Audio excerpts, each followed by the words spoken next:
Chosen one, lock your attention on this message right now. That strange stillness you have been feeling, do not dismiss it. Something is ending, and the most powerful thing about it is that it will not arrive with noise. It will not announce itself with chaos or confrontation.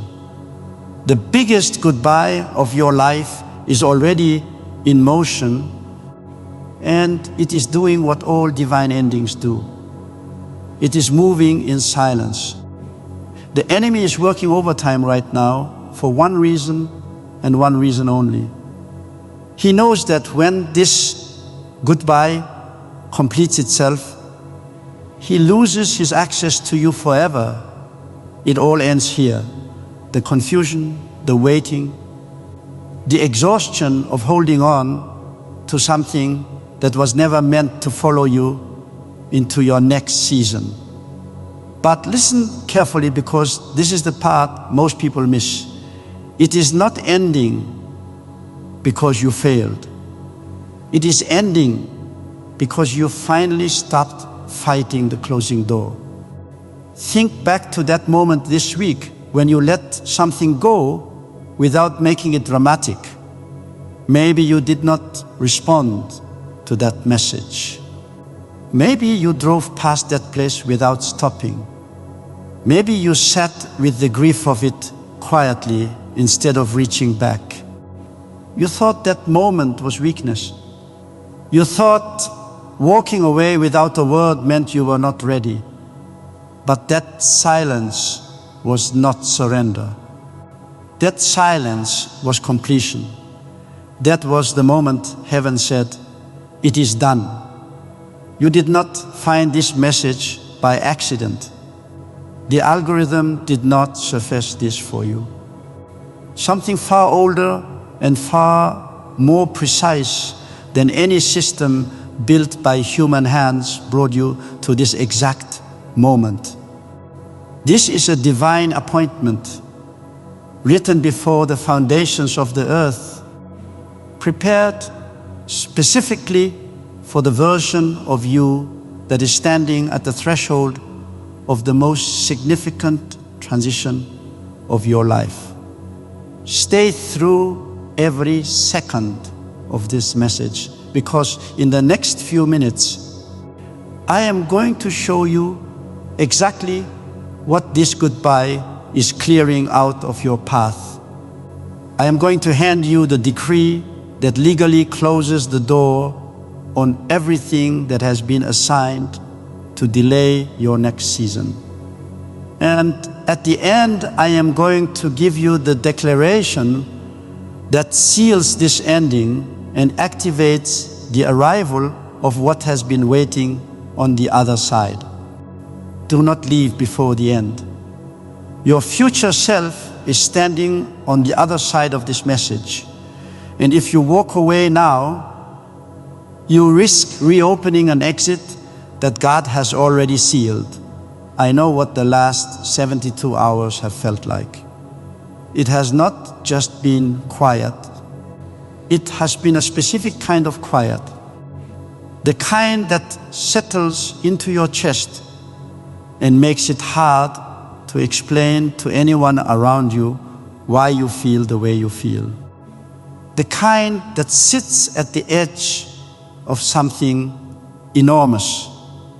Maybe you were lying awake at 3 in the morning this week, and instead of anxiety, all you felt was an enormous sense of finality, like something had already ended and your body was just catching up to what your spirit already knew.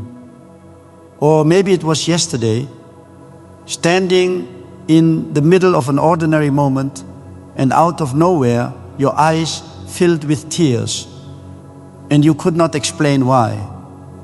No trigger, no dramatic event, just a wave of something deep and ancient moving through you.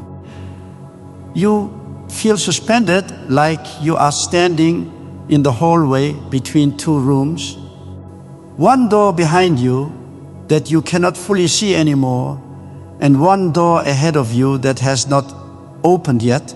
And in that hallway, the enemy has started whispering a very specific lie. He is telling you that the silence means nothing is happening. He is replaying that moment when you let go, when you chose not to fight, when you released something or some without demanding closure. And he is telling you that was a mistake. He is saying you gave up too soon. He is saying you should have held on longer. He is saying the blessing was tied to what you just released, and now it is gone. But I need you to hear what the scripture actually says about this moment. Isaiah 43:18-19 says, "Do not remember the former things, nor consider the things of old. Behold, I will do a new thing. Now it shall spring forth. Shall you not know it? I will even make a road in the wilderness and rivers in the desert." Listen to what that promise is actually saying. God is not asking you to forget. He is commanding your attention forward. He is telling you that the new thing does not require you to understand how the old thing ended. It only requires you to stop looking backward long enough to see what is already beginning to spring up in front of you.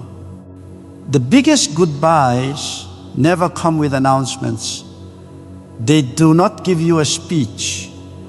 They do not hand you a timeline. They arrive in the form of a quiet release, a door that stops opening when you push it, a peace that settles where the striving used to be. That heaviness you feel is not grief over something lost. It is the weight of something finishing exactly the way it was designed to finish. You are not being left behind. You are not in a cycle. You are not standing at the beginning of another long season of waiting. You are at the end of one, and the end is not the worst place to be. The end is where the new road begins. Some goodbyes don't announce themselves. They don't arrive with conflict or confrontation. They don't come with a final argument or a slammed door. They come in the quiet, in the slow pulling away of a hand you thought would always be there, in the gradual dimming of conversations that once felt alive, in the moment you realize you've outgrown something you once prayed for. It's like watching the tide recede, not with a roar, but with a whisper, leaving behind a shore that was once familiar, now subtly transformed. And if you've been feeling that quiet lately, that strange, unsettling sense that something is ending without your permission, like a melody fading from your awareness. I need you to understand something before we go any further. What you're feeling is not loss, it's preparation. It is the recalibration of your soul, the divine redirection of your spirit. Some messages don't just inform, they activate.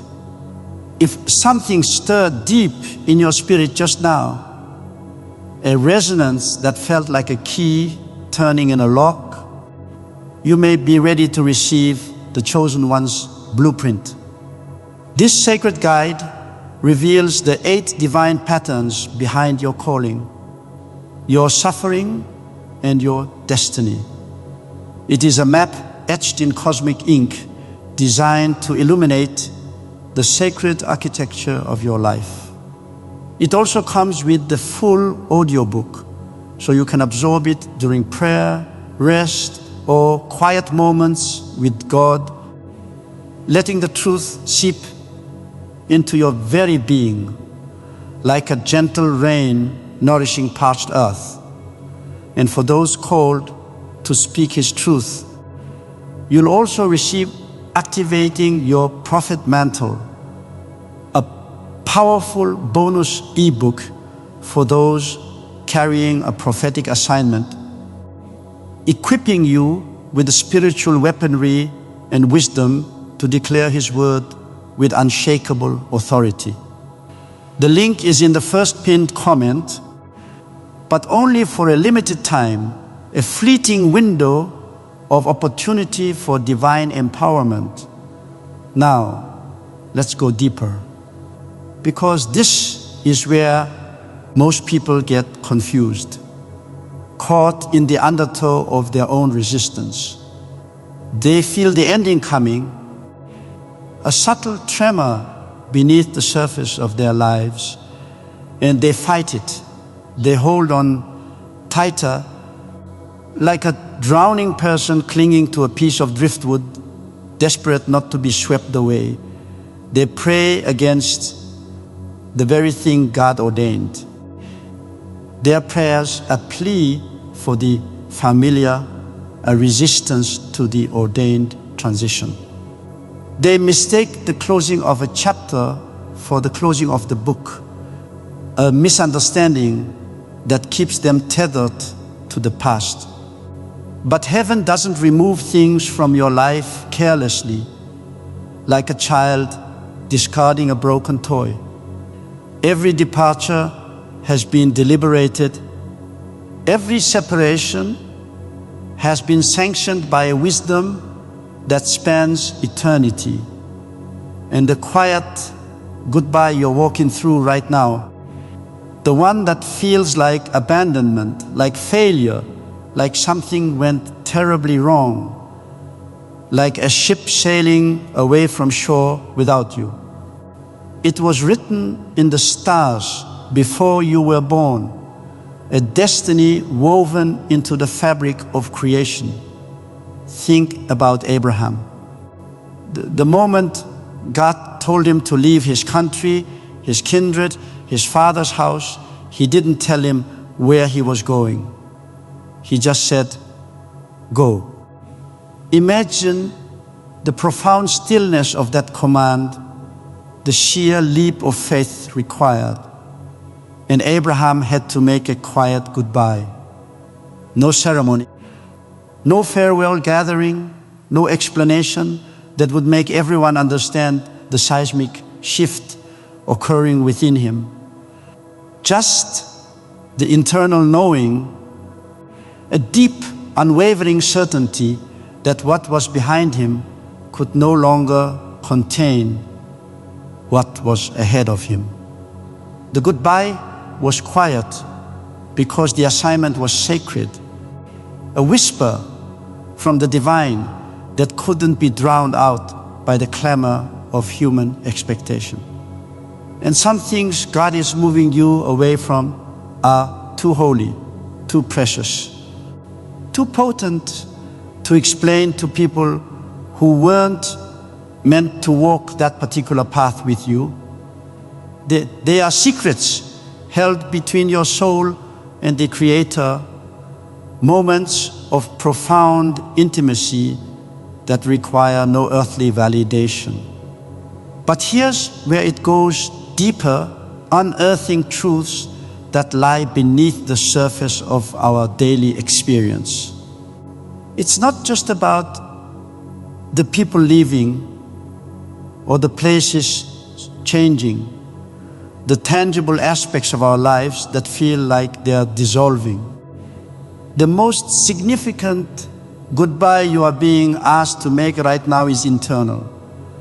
It is an excavation of the self, a shedding of layers that no longer serve your highest purpose. There is a version of you, a smaller, more frightened, more approval-seeking version of you that God is retiring, like a beloved but worn-out garment that has served its purpose. That version of you served a purpose. It helped you survive. It helped you navigate rooms where your full, radiant self wasn't safe, where vulnerability felt like a fatal flaw. But that version of you has now become the ceiling, a self-imposed limitation that caps your potential. And you cannot enter the next season of your life, the grander unfolding of your destiny, while still holding hands with who you were in the last one, dragging the shadows of the past into the dawning light of the future. This is the part most people resist. The part that triggers the deepest anxieties, because that old version of you feels safe. It feels familiar, like a worn-out armchair in a dimly lit room. You know its limits, the boundaries it will not cross. You know its scripts, the predictable responses it has memorized.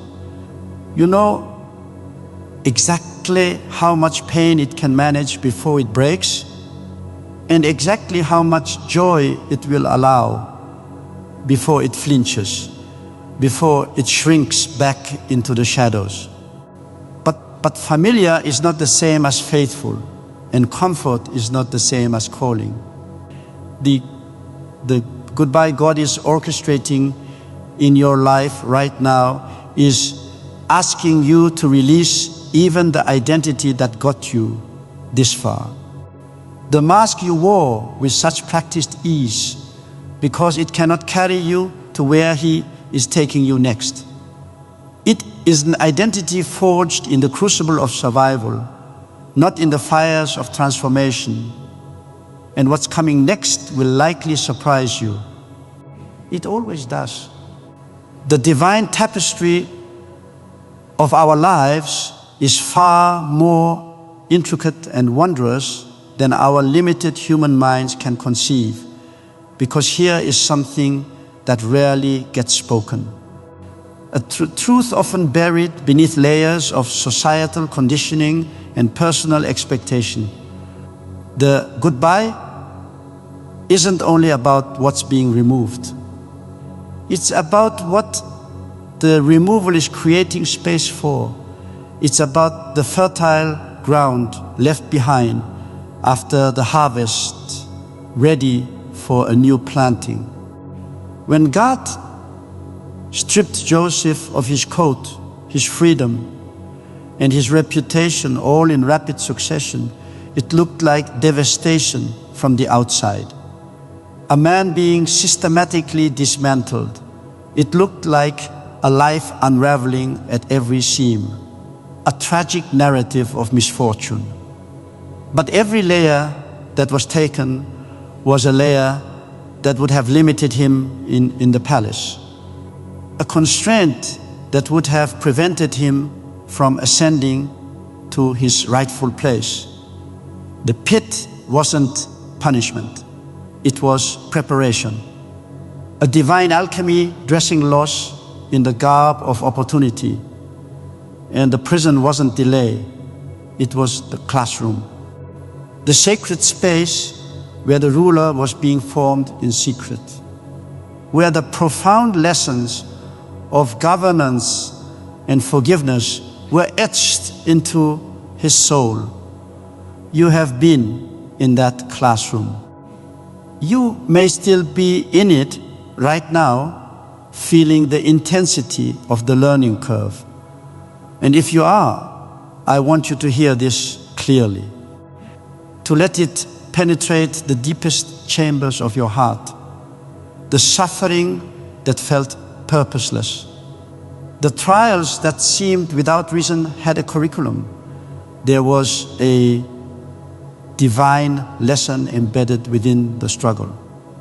The isolation that felt like rejection, the loneliness that echoed in the emptiness was actually God separating you from the noise, the distractions of the world, so He could speak to you in frequencies only the prepared can receive.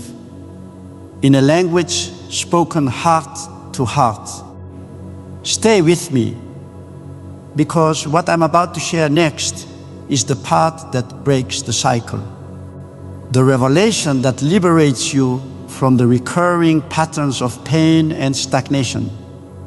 Most people wait for the goodbye to be finished before they start moving forward.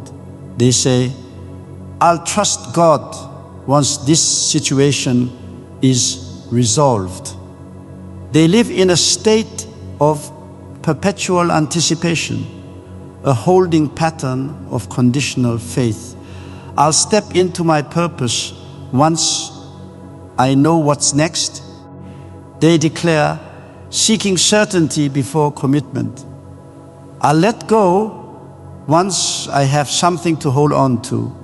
Instead, they bargain, needing a tangible replacement before they release the old. But that is not how divine transition works. God rarely reveals the landing before He asks you to leave the ledge. Faith is not the bridge you cross after you see the other side. It is the courage to step into the void, trusting the unseen hand that supports you. Faith is the step you take when all you can see is sky, an infinite expanse of possibility. This is where it gets confrontational, not because I want to make you uncomfortable, but because this truth, if you receive it, will dismantle a lie that has been keeping you circling the same mountain for years, repeating the same patterns of frustration and disappointment.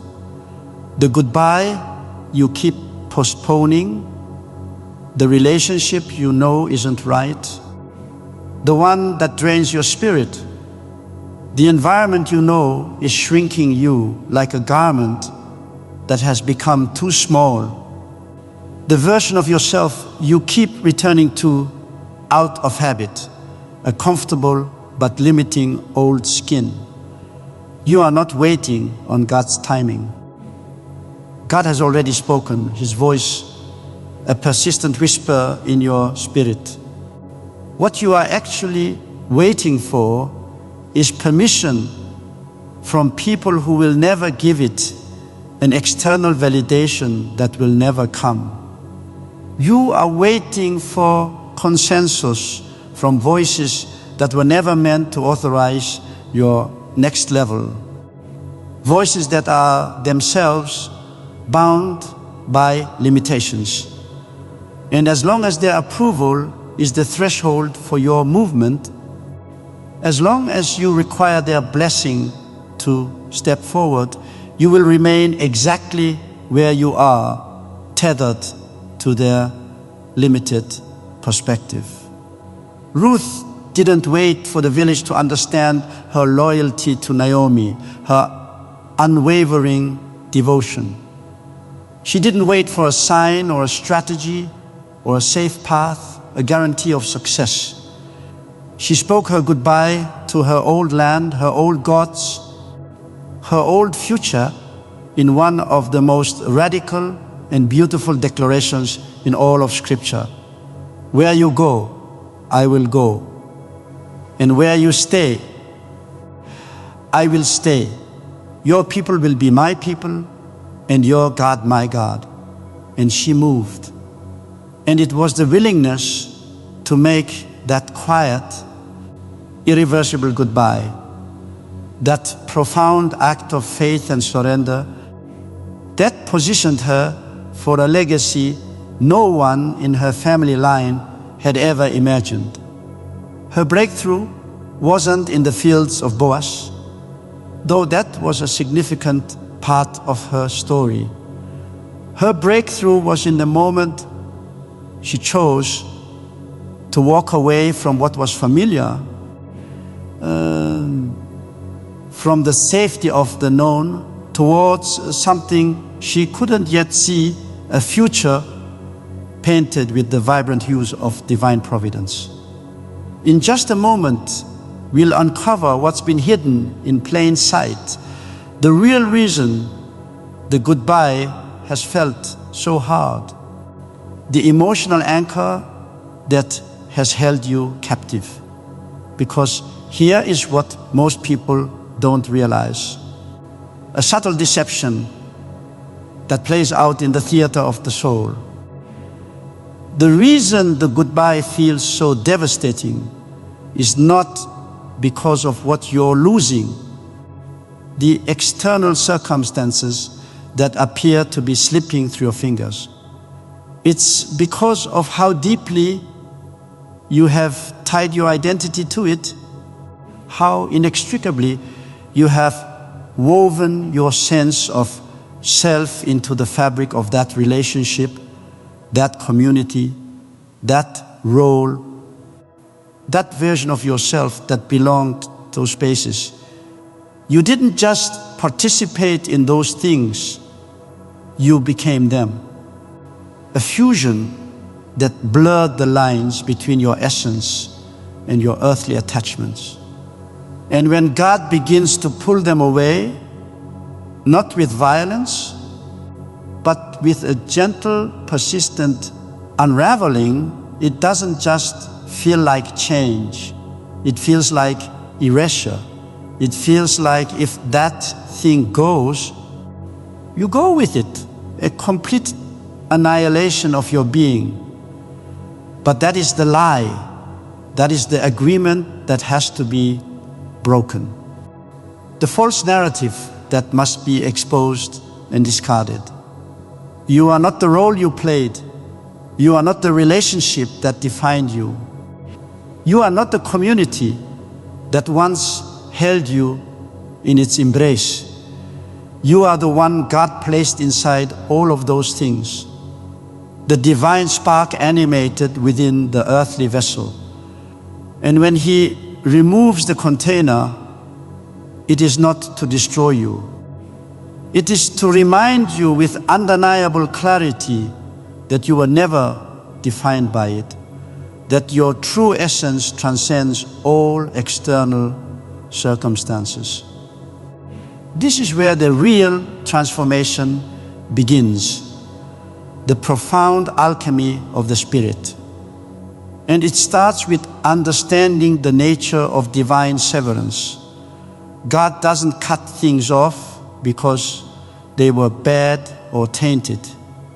Sometimes He severs things that were genuinely good, genuinely meaningful, genuinely appointed for a season, because they were appointed for a season and not a lifetime. They served their purpose, fulfilled their divine mandate, and now it is time for them to gracefully recede, making way for what is next.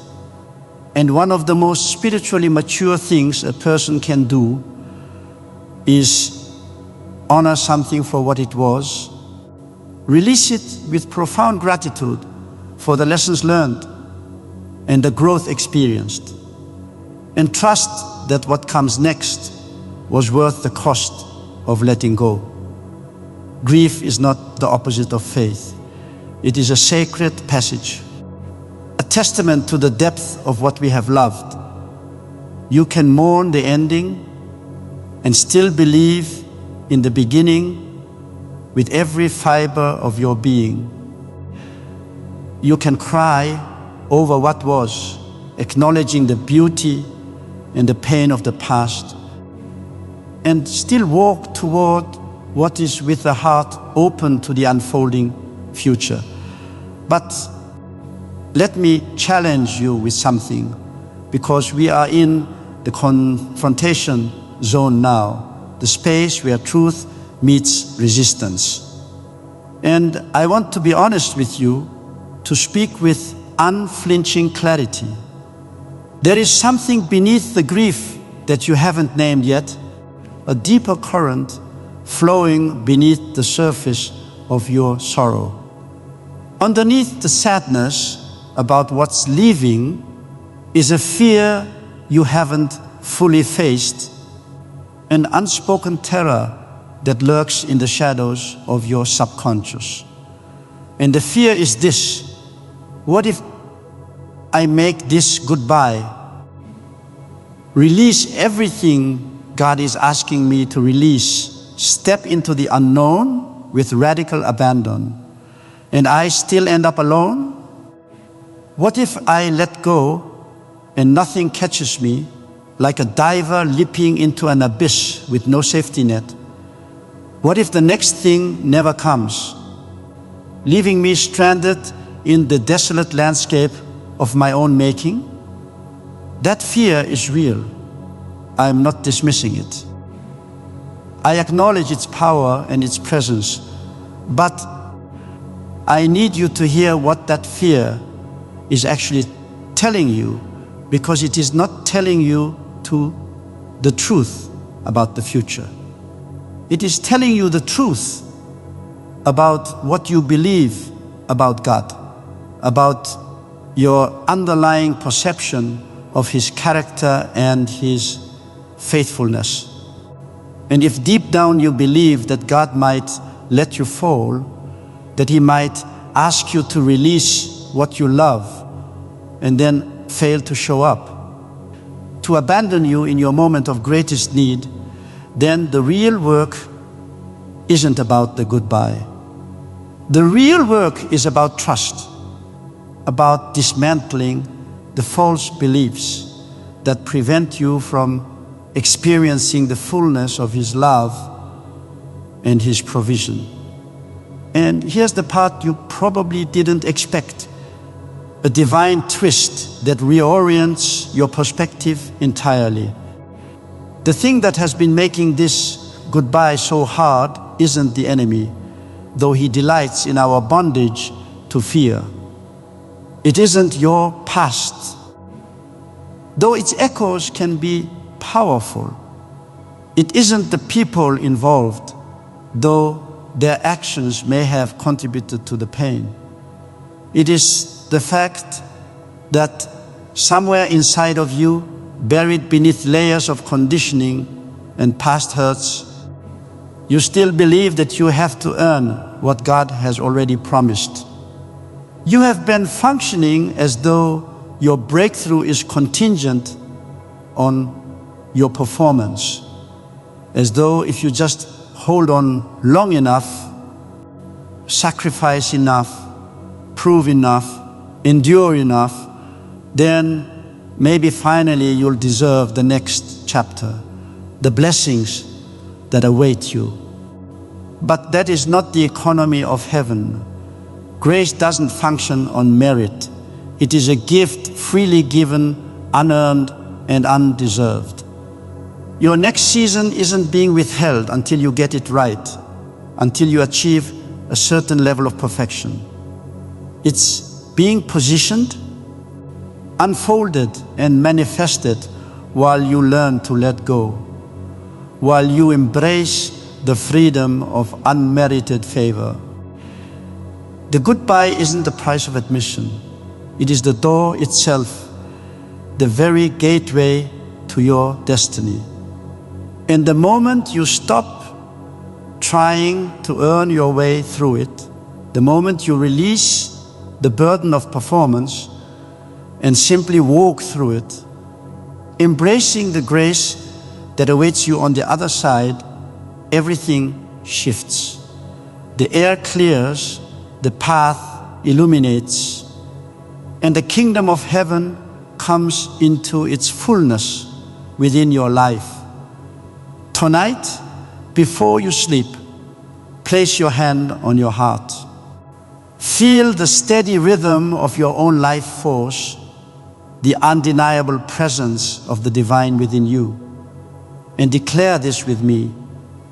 With every ounce of your being, I release what was never meant to stay.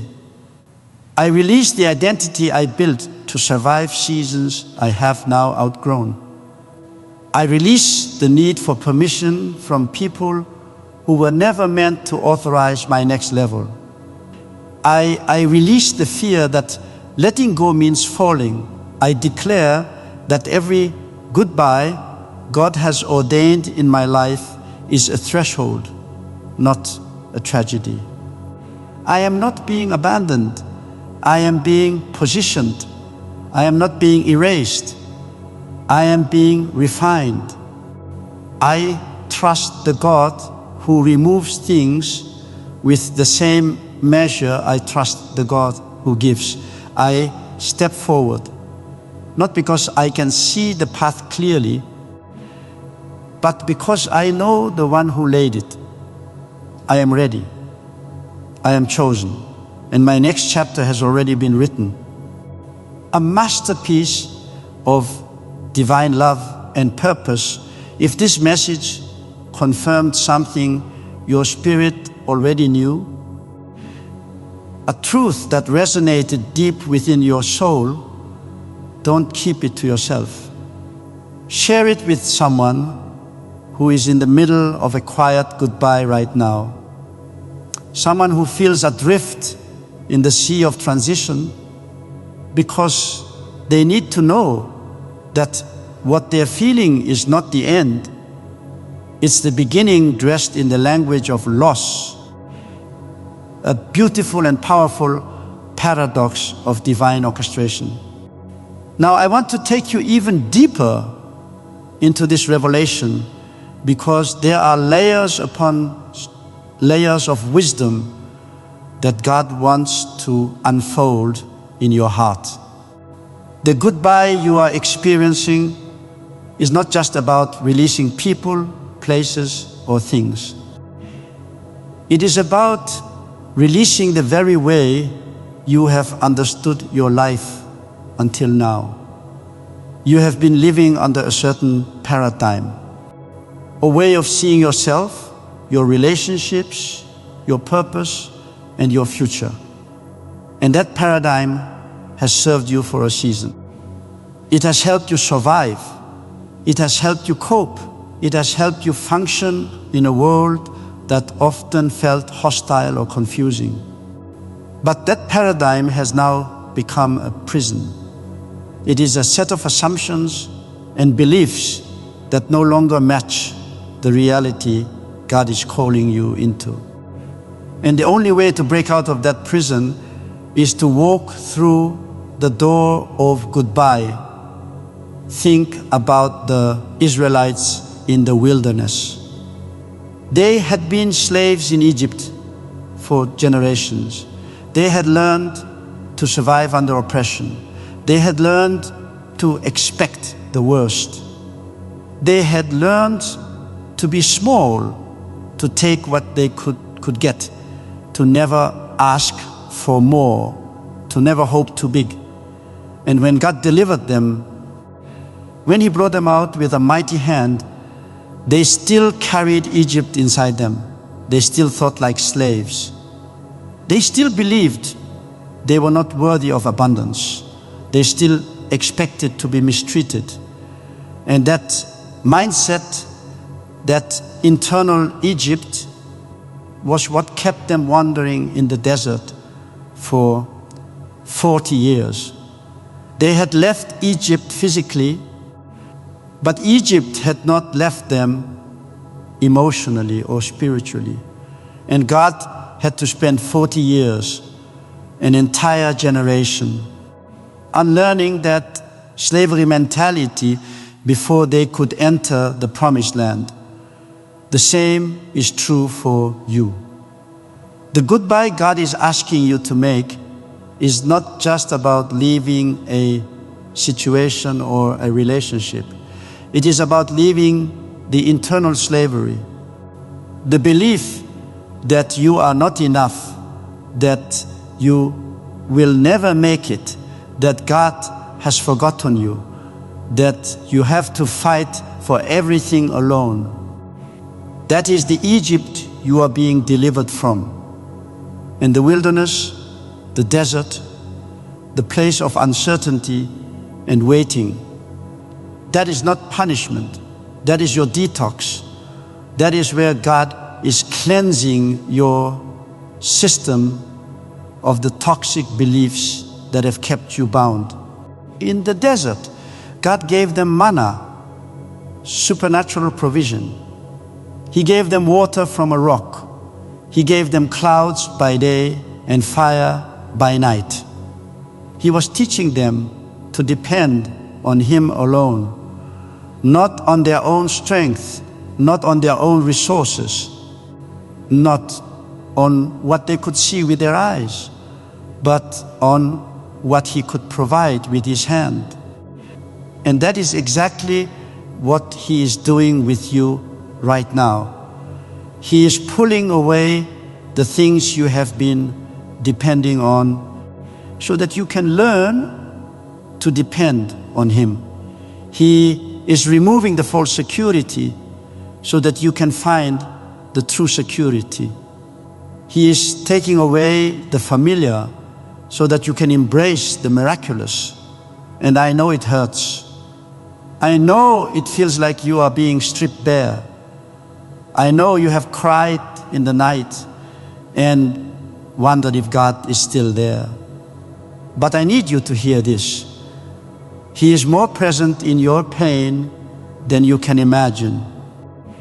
He is closer to you in your confusion than you have ever known. He is working in ways that will not make sense until you see the full picture. And when you do, when you finally see what He was doing all along, you will fall to your knees in gratitude. You will wonder how you ever doubted.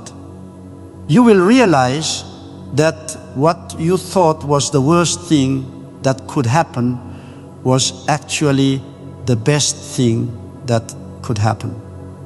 Because it was the very thing that positioned you for your promise. There is a story in the Bible that has been on my heart for you tonight. It is the story of the Shunammite woman.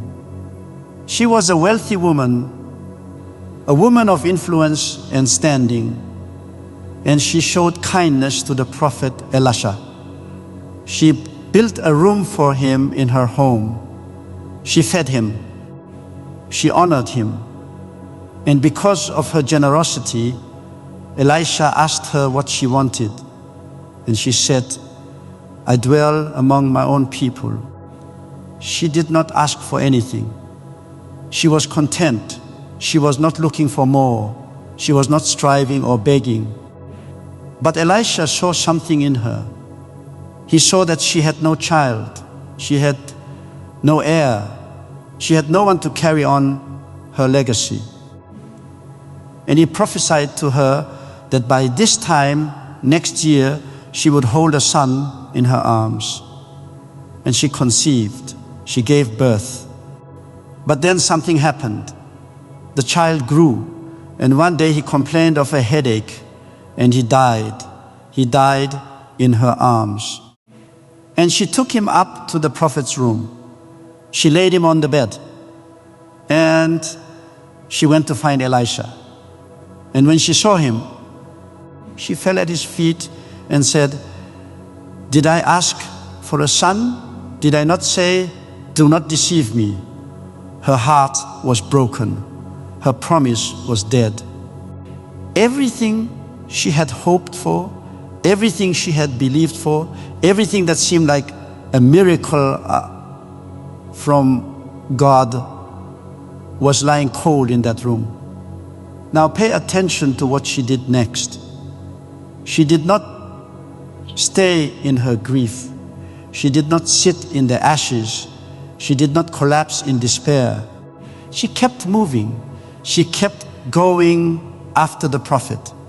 She kept pressing forward. And Elisha went back to the house and he prayed. And he stretched himself out over the child. And the child sneezed 7 times and opened his eyes. The promise came back to life. That is what I am saying to you tonight. The promise that looks dead. The thing that seems like it is gone forever. The goodbye that feels final and irreversible. It is not over. It is not finished. God is breathing new life into it. He is resurrecting what you thought was buried. He is bringing back what you thought was lost. But it will not happen while you are sitting in the dust. It will not happen while you are nursing your wounds. It will not happen while you are replaying the hurt and rehearsing the pain. It will happen when you get up. It will happen when you move forward. It will happen when you press past the grief and go after God. The Shunammite woman did not let her loss stop her. She kept moving and she got her miracle. That is your assignment tonight. You are going to move.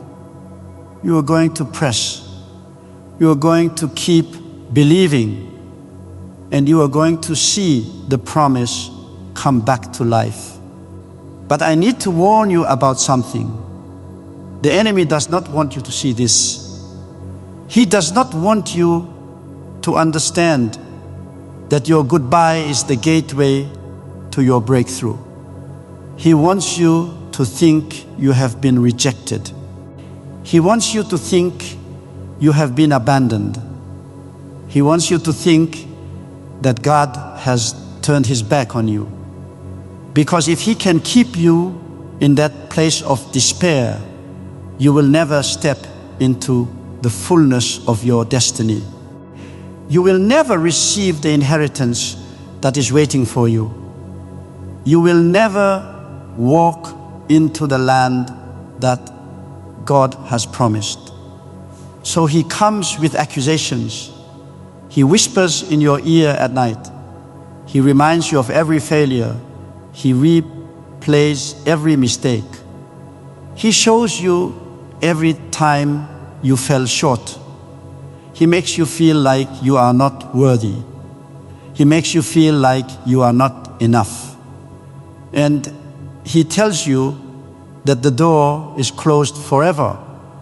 But I am here to tell you that the door is not closed. The door is opening. The door is wide open. And on the other side is everything you have been praying for, everything you have been believing for, everything you have been hoping for. The only thing standing in your way is your refusal to walk through it. The only thing holding you back is your fear of leaving what you know. The only thing keeping you from your promise is your attachment to your past. And I know that is hard to hear. I know that is confronting. I know it is easier to stay where you are. It is easier to hold on to what is familiar. It is easier to keep the pain you know than to risk the joy you do not. But you are not here for easy. You are here for destiny. You are not here for comfort. You are here for greatness. You are not here for survival. You are here for victory. And victory comes through the goodbye. The greatest victories in Scripture always came through a goodbye. Abraham left his home. Moses left his palace. Ruth left her country. David left his sheepfold. Esther left her anonymity. Each of them had to let go of something in order to step into something greater. And the same is true for you. The goodbye is not the end. It is the beginning. It is the beginning of everything you have been waiting for. It is the beginning of favor you cannot contain. It is the beginning of doors you could not open yourself. It is the beginning of provision that will flow like a river. It is the beginning of relationships that will nourish your soul. It is the beginning of purpose that will set your heart on fire. But you have to walk through the goodbye. You have to trust the God who is leading you. You have to believe that He knows what He is doing. Even when it does not make sense, even when the path is dark, even when the road is rocky, even when you cannot see the next step. You have to keep going. You have to keep trusting. You have to keep believing. Because on the other side of this goodbye is everything you have ever wanted. On the other side of this goodbye is the fulfillment of every promise. On the other side of this goodbye is the life you were born to live. So tonight, I want you to do something. I want you to make a decision. I want you to decide that you are ready to let go, ready to move forward, ready to trust God, ready to receive everything He has for you. I want you to say it out loud. I am ready. I am ready for the new season. I am ready for the breakthrough. I am ready for the miracle. I am ready for the manifestation.